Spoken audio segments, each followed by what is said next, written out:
It began with a dream. Paul McCartney woke up with a melody in his head.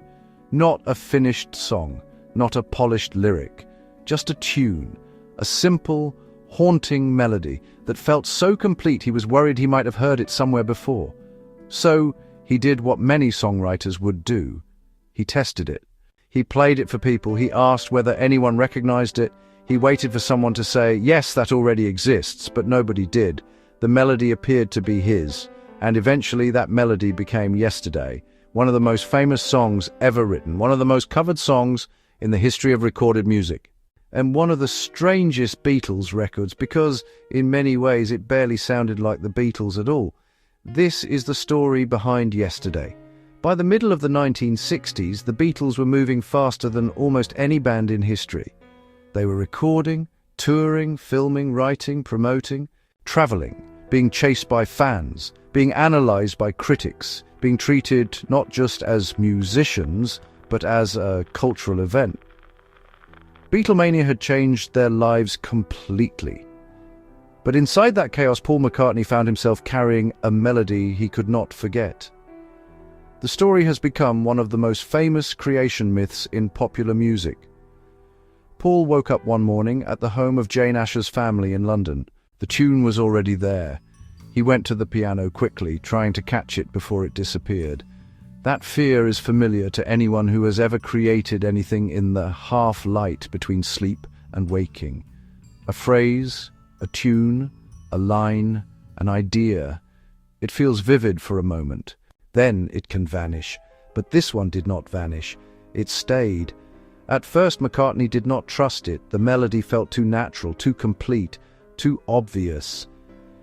He wondered whether he had subconsciously remembered another song. For weeks, he reportedly played it to people in the music business, asking whether they recognized it. Nobody did. Only then did he begin to accept that the melody was his. But there was still a problem. It had no proper words. So, like many songwriters, McCartney used temporary words to hold the melody in place. The working title was Scrambled Eggs. It sounds ridiculous now. One of the most melancholy songs ever written began life with a joke title about breakfast. But that is how songwriting often works. The first version is not always sacred. Sometimes the first version is just scaffolding, a way to keep the shape standing until the real song arrives. And that is part of what makes Yesterday so fascinating. The melody came quickly. The emotional meaning took longer. McCartney carried the song around for months. The tune was there, but the final words were not. The Beatles were working on the film Help. There were sessions, rehearsals, travel and pressure. Still, the song waited. It was too good to abandon. But it had not yet become itself. Eventually, the lyric found the right mood. Simple, melancholy, direct, a song about loss, regret, longing. The strange feeling that life was easier before something changed. That is why Yesterday became universal. It does not explain too much. It does not overload the listener with detail. It leaves space. Almost everyone knows the feeling of looking back at a time when things seemed simpler, before the breakup, before the mistake, before the loss, before adulthood became complicated. Yesterday gave that feeling a melody. When it came time to record the song, another unusual decision followed. It did not need the full band. That was almost unthinkable. This was the Beatles, 4 personalities, 4 faces, 4 musical identities.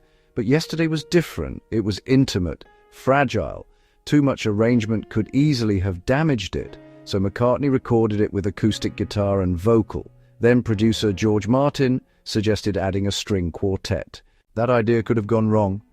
Strings can make a song sentimental, too sweet, too polished. But the arrangement was restrained. It did not bury the song, it framed it. The strings gave Yesterday a classical quality without making it feel heavy. They made the record feel almost suspended between pop music and chamber music.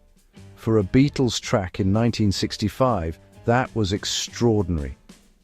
At that point, the Beatles were still widely seen as a guitar group, a brilliant guitar group, a culturally explosive guitar group, but a guitar group nonetheless. Yesterday quietly challenged that idea. It suggested that a Beatles song could be something smaller, more vulnerable, and more formally elegant. It did not need drums, it did not need electric guitars, it did not need harmonies from the whole band, it did not even need the other Beatles on the recording. That made the song both beautiful and awkward. Beautiful because the performance was so pure. Awkward because it raised a question. Was this really a Beatles record? The song was credited to Lennon and McCartney, as their songs usually were. But it was written solely by Paul McCartney, and on the recording, McCartney was the only Beatle performing. That mattered, not because the others were unimportant, but because Yesterday pointed towards a future that had not yet arrived, a future where the individual voices inside the Beatles would become more distinct. The group was still united, still incredibly successful, still changing popular music. But Yesterday showed that one member could create something that stood almost alone. In Britain, the song was not originally released as a Beatles single. It appeared on the Help album. In the United States, however, it was released as a single and became a #1 hit. That contrast says a lot about how unusual the song was. Some people around the Beatles understood how powerful it was. Others were cautious about presenting it as a typical Beatles single, because it was not typical, it was gentle. Brief, melancholy, orchestral, and almost shockingly simple. But listeners understood it immediately. That is one of the mysteries of Yesterday. It is simple but not shallow, short but not slight. Familiar but not ordinary. It feels as if it has always existed. Songs like that are rare. Most songs reveal their construction. You can hear the effort, the cleverness, the fashion of the time. Yesterday feels different. It seems to arrive already fully formed, like something remembered rather than invented. That may be why the dream story feels so fitting.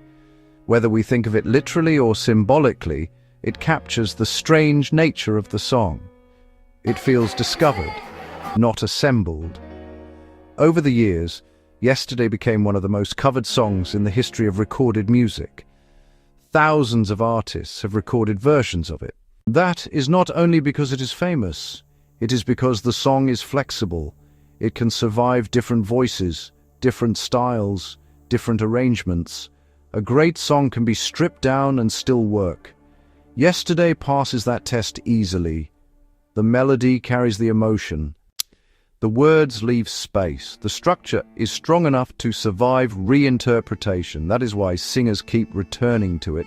But success also changed how the song was heard. Because Yesterday became so famous, it became easy to take for granted. It was everywhere, on radio, on television, in cover versions, in restaurants, in films, at weddings, at memorials, in the background of people's lives. When a song becomes that familiar, people sometimes stop hearing it properly. They hear the reputation instead. They hear the idea of a classic. But if you listen again as if hearing it for the first time, Yesterday is still startling. It is not grand. It does not announce itself as important. It does not try to overwhelm the listener. It simply states a feeling with unusual clarity. That restraint is part of its genius. The Beatles would soon become far more experimental. Rubber Soul, Revolver, Sgt. Pepper, psychedelia, studio innovation, tape loops, Indian instruments, conceptual ambition. But Yesterday was a different kind of breakthrough. Not louder, not stranger, not more complex, more intimate. It opened a door to the idea that pop music could be quiet and still feel enormous, that a song could be personal and universal at the same time, that a melody could carry more emotional weight than a wall of sound. It also showed the importance of trust. McCartney had to trust a melody that arrived mysteriously. He had to trust that the joke title was not the final destination. George Martin had to trust that strings could enhance the song without overwhelming it. The Beatles had to allow something unusual to exist under their name.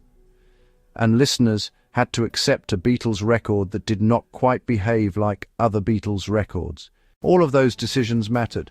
Yesterday did not become great because it was complicated. It became great because almost nothing unnecessary was added. That is harder than it sounds. Simplicity can be terrifying. There is nowhere to hide. A weak melody cannot survive that much space. A weak vocal cannot carry that much emotion. A weak song collapses when stripped bare. Yesterday does not collapse. It floats. That is why it lasted, not because it was fashionable, not because it followed the rules of 1965 pop, not because it sounded like everything else, but because it touched something basic. Memory, regret, loss, the ache of looking backwards, the wish that life could briefly return to a time before everything changed. That feeling does not age. It belongs to every generation. And so the song keeps traveling. From a dream in a London bedroom, to a piano, to a joke title, to a studio, to a string quartet, to the world. Yesterday is a reminder that some of the greatest songs do not arrive with thunder.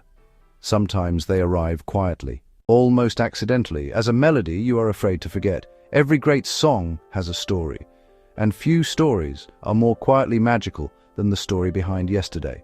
If you enjoyed this story, subscribe to the Stories Behind the Songs for more music history, classic rock stories and the moments behind the songs we still love today. Thanks for watching.